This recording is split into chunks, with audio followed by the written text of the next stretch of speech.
तुमचीही delivery जवळ आली आहे का? मग लेबर पेनची सुरुवात कशी ओळखायची किंवा त्याची काही लक्षणं आहेत ते कसं ओळखायचं ते आज जाणून घेऊया. हॅलो हाय, वेलकम इन आरोग्य सखी.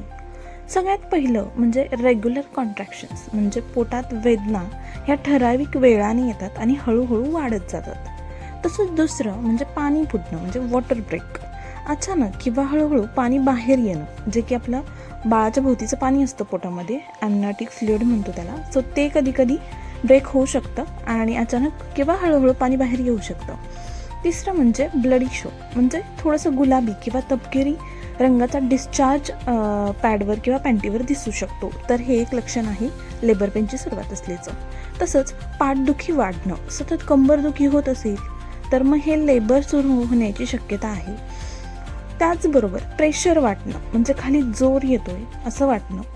तर हे जर साईन्स दिसले तर वेळ घालवू नका, लगेच हॉस्पिटलला जा आणि सुरक्षित डिलिव्हरीसाठी आरोग्य सखीला फॉलो करायला विसरू नका. व्हिडिओ आवडले असेल तर लाईक, शेअर, चॅनलला सबस्क्राईब नक्की करा. Bye, take care.